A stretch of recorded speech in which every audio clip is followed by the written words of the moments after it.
పచ్చి రొట్టె పైర్లను పెంచడం, క్రమం తప్పకుండా జీవామృతాన్ని అరటికి అందించడం వల్ల ఇప్పటికే 3 పంటలు తీసిన ఈ తోటలో 4వ పంట దిగుబడి సాధించే దిశగా రైతు ముందుకు కదులుతున్నారు.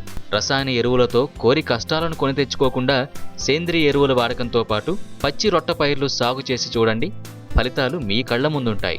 ఇది జూన్లో వేసిన కర్పూరం వెరైటీ పంట. దీన్ని కూడా 850 సుమారుగా వచ్చేటట్టు దాన్ని పెట్టాము.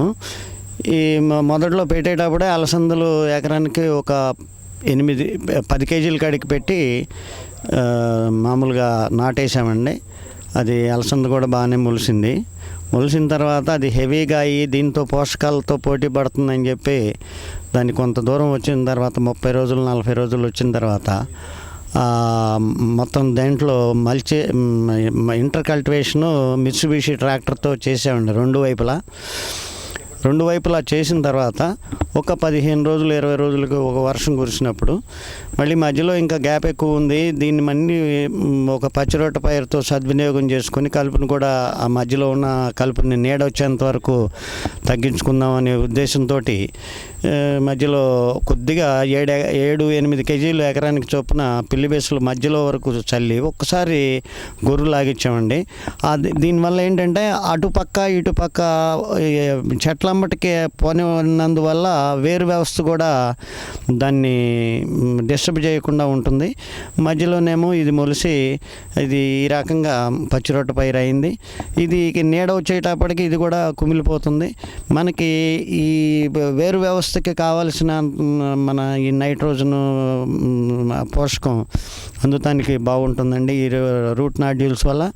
రెండవది ఏంటంటే నేల కూడా గుల్లబారి సేంద్రియ పదార్థం ఎక్కువగా ఉంటే మనకి పోషకాలు కూడా బాగా అందటానికి ఈ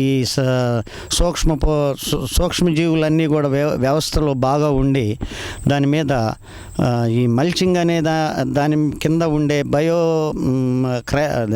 మైక్రో క్లైమేట్ ఉండటం వలన ఈ సూక్ష్మ పోషకాలు విపరీతంగా మల్టిప్లై అవుతాయండి.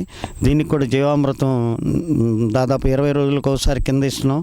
మళ్ళీ అదే 20 రోజులకి పైన ఎకరానికి 200 లీటర్ల జీవామృతాన్ని స్ప్రే చేస్తున్నాము. డ్రిప్లో పంపిస్తున్నాము, కిందేమో పైనేమో మామూలుగా తైవాన్ స్ప్రేయర్తో స్ప్రే చేస్తున్నాము. దీనికి ఇంతవరకు ఏమీ ఇంతకుముందు మైక్రో న్యూట్రియంట్స్ను సెకటోకాకి మేనేజ్మెంట్ ఇచ్చేవాళ్ళం. ఇప్పుడు అసలు ఆ రెండింటిని మర్చిపోయామండి. మాకేమీ తేడాలు కనిపించట్లేదు. ఎకరానికి మొదటిసారి మన ఒక 8-10 కేజీలు సుమారు ఇది అలసందలు చల్లామండి. అవి కూడా సుమారు 400 రూపాయలు. మళ్ళీ రెండవసారి మామూలుగా గొర్రు దోలేటప్పుడు మధ్యలో వరకు వేరు డిస్టర్బ్ అవ్వకుండా పిల్లి బెసరు చల్లాం కాబట్టి అది కూడా ఒక 400 రూపాయలు అట్లా అవుతుంది. మళ్ళీ దానికి ట్రాక్టర్కి అవుతుంది అనుకోండి. ఈ 2 సార్లు 800, మళ్ళీ పైపాటు ఖర్చులు, రెండోసారి మామూలుగా చల్లి గొర్రు దోలినందుకు ఈ ఖర్చులు ఈ మాత్రం వరకు నాకు అయినాయి. ఇంకా ఎరువుల మీద ఏమీ పెట్టుబడి అవ్వలేదు.